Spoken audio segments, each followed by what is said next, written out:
Danny Bex from Ian this afternoon for Lee Goldberg. This is not a Thursday evening commute that you want to remember. No, it is not. And hopefully we all make it through just fine, because what we have ahead of us, gorgeous. By tomorrow into the weekend, really fantastic conditions. But this is the speed bump we got to get over before sailing into the weekend. 72 right now. That's not what anyone's worried about. It's the scattered showers and thunderstorms, and in some spots really widespread and awfully heavy. This is a look at radar right now, so you can clearly see we are clearing already from west to east, but we're not done just yet. I'll zoom in to New York City, and all 5 boroughs are picking up rain right now. It looks like the heaviest rain over Staten Island, some lightning with that, so probably hearing rumbles of thunder. Then we're pushing that heavy rain into parts of Brooklyn and Queens. So far, Manhattan's actually stayed on the light to moderate end. Most of that heavy rain south of even lower Manhattan, but you will get some of this rainfall intensity picking up in waves for the next hour or so. Shifting further south for parts of Middlesex County down through Monmouth County, we are moving that rain closer to the coastline. So the further inland you live,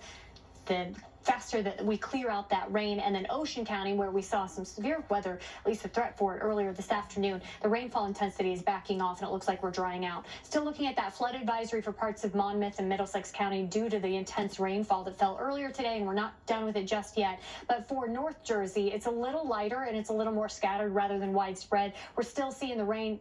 Your commute is still impacted. It's just not quite as intense. Then we'll take you to Long Island, and this pocket of heavy rain right here now moving into Nassau County, eventually moving into Suffolk, so we're not done with it just yet. This is where it'll clear out last. But north of New York City, once again, a little more hit and miss. The radar is still active, but it's not nearly as widespread, and just a few pockets of that heavier rain. So this is the clearing that we're getting. We'll continue with that shower chance through the next several hours, but by the time we wake up tomorrow morning, we're all good. So looking at futurecast here, even moving towards 7 or 8, we're going to have noticeable clearing from west to east. It might take until 9 or 10 for the east end of Long Island to completely clear out, but I expect even in New York City by 8 or 9 things are much quieter. From there, even the cloud cover clears overnight into tomorrow morning. Our wind direction shifts. It'll bring in drier air, and that means much lower humidity and much nicer conditions for your Friday. Waking up to sunshine right from the get-go. A sunny sky takes us into tomorrow afternoon with just a few clouds. Not much of a rain chance for your Friday, and it will feel much better with those dropping dew points. So there is a payoff.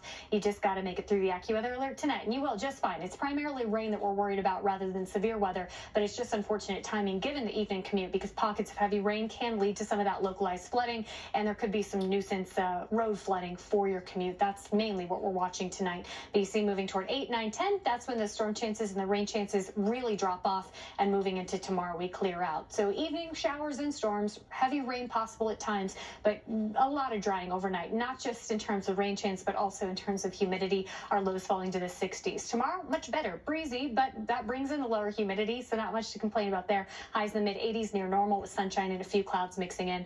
Wind stays out of the west on the breezy side tomorrow, so keep that in mind if you have any sort of beach or boating plans. Waves 1 to 3 feet with a moderate rip current risk. But we stay fantastic into Friday night plans. Clear and comfortable. 60s in the suburbs with that shifting wind direction. That will bring more humidity back for Sunday. It fuels a spot storm chance Saturday night, Sunday night, but not a washout this weekend. Just feeling like August with those mid-80s and humidity. But the 7-day, Sandra and David, looking so much better.